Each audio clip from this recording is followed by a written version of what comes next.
In this video, I'm going to try my hand at being a police sketch artist. We show members of my team crime scenes that occur in film and television and then need to recount and describe the criminal they saw. And using only those descriptions, I try and recreate those criminals accurately to see if I helped catch them.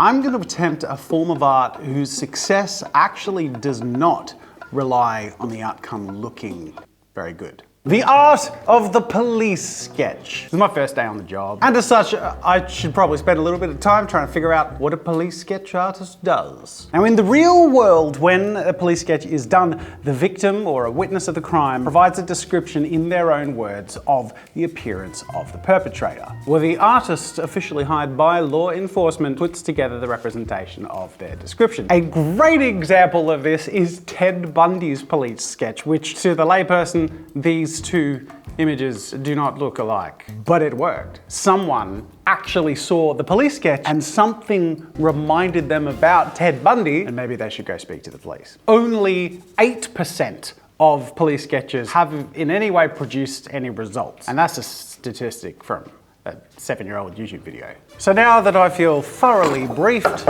on the art form, I am going to attempt the profession of a police sketch artist. And fortunately, we just happen to have found a few victims. 8:30 p.m. Gotham City. A pearl necklace is stolen from a safe in the wings of Wayne Manor. Here is what our victim recalls.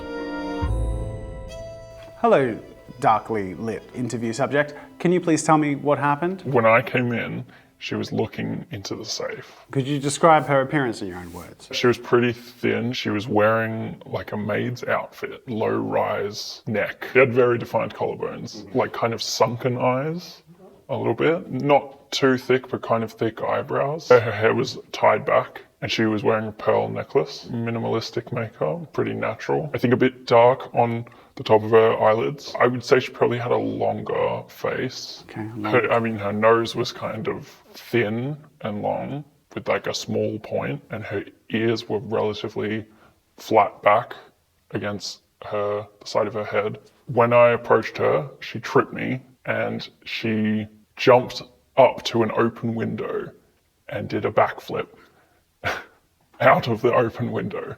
Agile. All right, I have a description, I have a scene. Let's see how close I can get her face. Now, I'm new to this specific art form, and honestly, I'm not that great at realism anyway. But following these descriptions has given me a really straightforward path to try and get something, hopefully, that resembles the perpetrator. So just following the basic proportions of the average head, dividing where the eyes go into thirds, the height of the nose between the eyes and the chin, and all that stuff. Slowly, I shaped the details away from the average towards what was described to me, but otherwise, I kept everything else as average as I could imagine. Hair would all be sort of tied back and up, and I can allude to some of those details worn that were referenced, such as the necklace and the maid's outfit. Otherwise, they were described as looking pretty unassuming, which is why I've sort of created a pretty relaxed expression.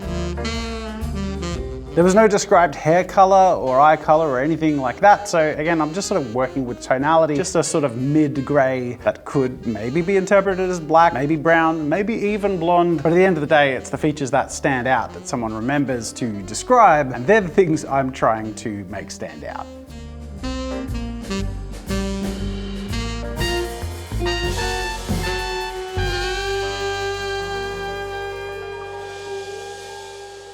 Thank you for coming back. It's good to see you in clear lighting. I feel safe now. Well, you are safe because we caught the criminal. Thank God. Now, they captured an image of the criminal. I haven't seen it, but I want to show you my police sketch and see if you think I helped in the catching of the criminal. Yes, okay. Okay.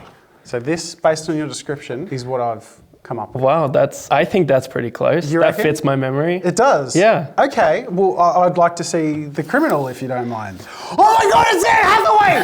I was getting Anne Hathaway vibes! It's Anne Hathaway! I drew Anne Hathaway! It's Anne Hathaway! Did you not know? I didn't know. I think the hair up, because she often has hair up. Yeah. She had stronger eyebrows, which you described well. All right, we did it. We caught her. Good job. Little bloody police sketch artist over here. Now, we actually have 5 crimes that have happened. Moving on to crime scene number 2. 11:24 p.m., New York City. An armed burglary took place from within the hallowed halls of an extremely organized underground wrestling ring. According to reports, the culprit may have been involved in a shooting downtown shortly afterwards. We found a witness willing to describe what they saw.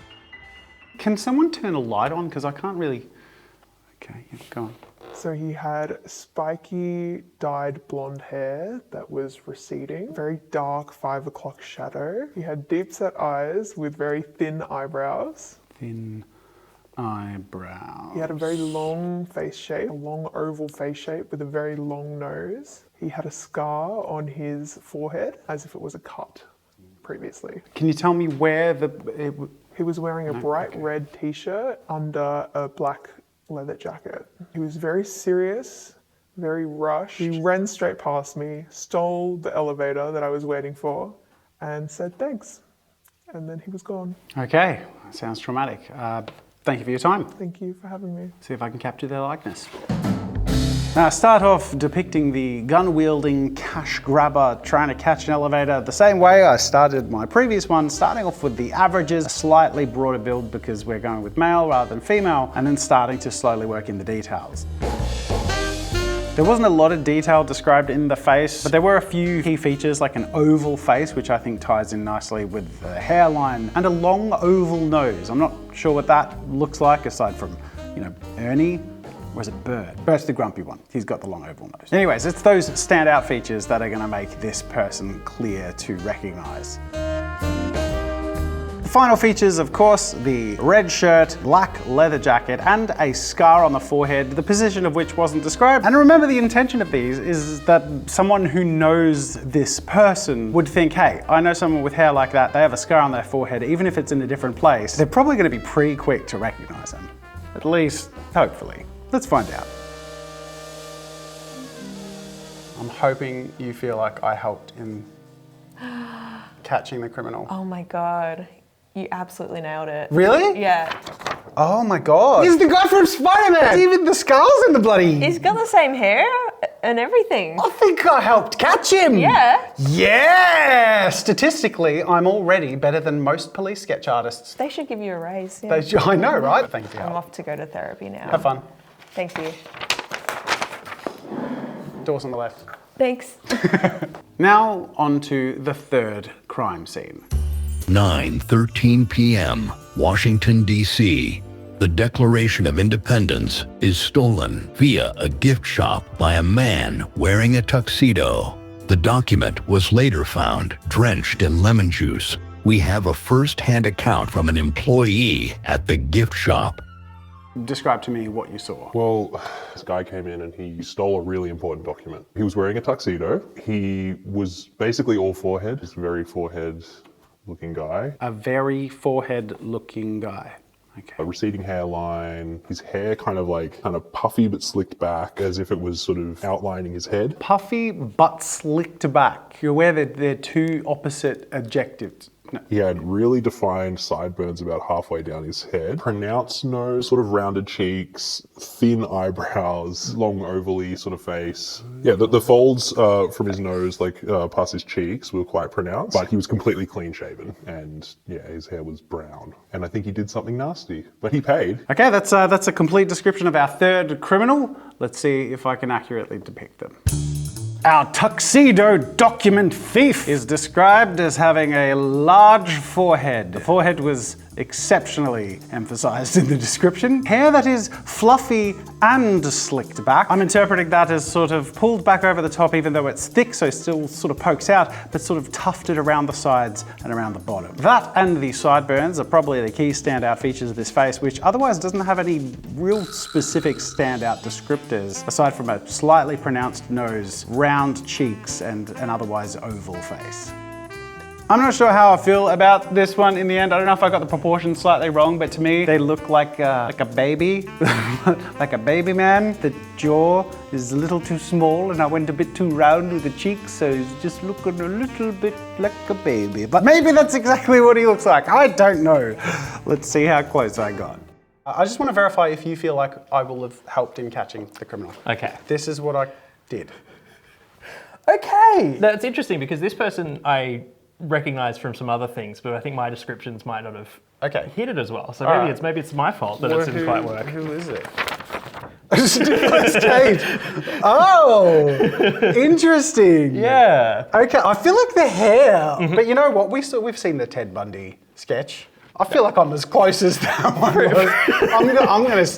I'm doing well, is all I'm saying. I'm 2 for 2, so I'm gonna call this one a victory if that's okay. He's got a bit of like Garfunkel vibe to it. It does. 2:15 a.m., London. A witness overhears a phone conversation describing the theft of 99 Dalmatian puppies. The suspect was said to have taken the puppies with murderous intent. The witness has been brought in for questioning. Can you please describe to me what you've seen, man of shadows? Or woman of shadows? I actually can't tell because everyone's voice is quite, it doesn't matter. There's this woman, she must have been, getting on in her years, I think middle-aged definitely. She was going on about how she'd acquired some things. Acquired things? Her hair was wild, everywhere. Divided in the middle, it was like white on one side and black on the other. Which side was the what? Sorry, go on. Very well dressed, like amazing jewellery and the finest of clothes. She was very narrow, gaunt, ill-fed almost. Had a very spindly limbs, a long neck, all the better for her maniacal laughter, you see. Happy, laughing, smiling. Very dark lipstick, like strong rouge maybe. Maybe some heavy makeup. Yeah, no, I didn't get that much of a good look at it other than that. Thank you very much. You've been very helpful aside from the part where you didn't describe any facial features or her face shape or much of her.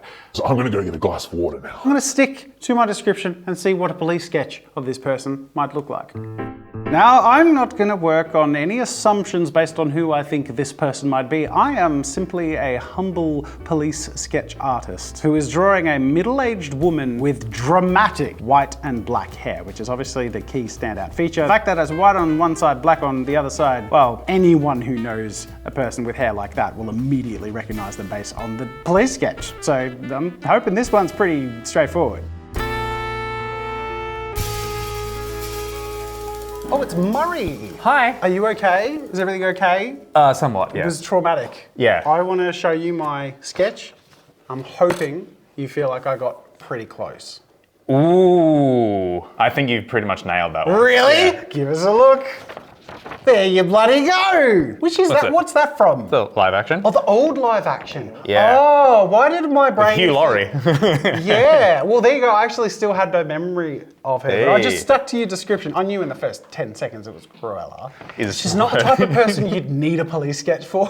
Now, for our fifth and final police sketch, I'm going to switch it up a little bit because in the different viewings I did, I couldn't help but chuckle at the, I mean, this was a 10-year-old YouTube video, but they have these really scientific, cutting-edge computer programs where victims and witnesses can move sliders around and sort of see the features of the perpetrator come to life before them through this amazing technology, which just reminded me of character creation screens in computer games. So for the last crime, I'm going to be portraying the perpetrator using the Sims 4 character creator screen. December 24th, 10 p.m. A Los Angeles skyscraper is held hostage by a group of thieves pretending to be terrorists. Holy sh**, he just killed that guy. We have extracted one of the hostages to aid in capturing the ringleader. Can you please describe to me what happened? I've just witnessed a man shoot another man. It was a violent crime. He didn't look like you'd expect for a callous murderer. He was very well put together, well dressed, wearing a tailored suit. A lot of well-dressed criminals today. He wasn't a particularly imposing man in his physique. I'm just gonna write not buff. He had a presence about him, a charisma, He had a sort of classical face. Like a one with like the eyes and nose and mouth. Okay, got it. I describe him as Caucasian, brown hair, swept back in a very neat, professional, sort of 80s boardroom haircut, like a classic male haircut, medium length but swept back. A strong nose, furrowed eyebrows, a little bit serious, but his most obvious facial feature was his facial hair, because such a heinous crime connected me to the devil, and he has that devilish goatee. So it's a full moustache connected to goatee and then shortly trimmed, but, you know, sinister. Okay, thank you very much for coming in. You're very brave. Thank you. Where do I collect my McDonald's voucher? Oh, I used it yesterday. I'm so sorry.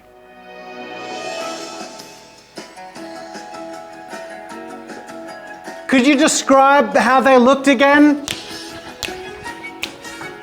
Are you crying?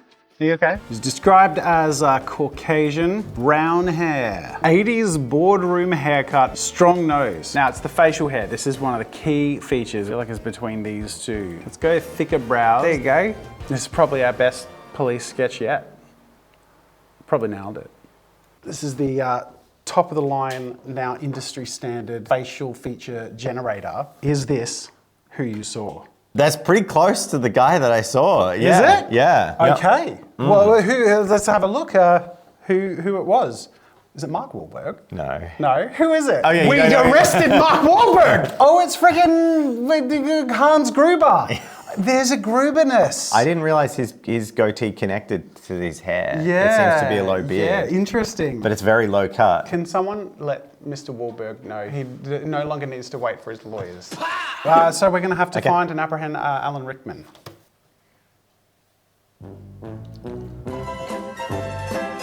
I hope you have enjoyed my little journey into the art of police sketching. I am actually pretty amused and satisfied with the result. Given that like more than half of the time, I actually think I got pretty close. It was a fun exploration of a legitimately very dying medium. Because the reality is there's no need for police sketches anymore, really.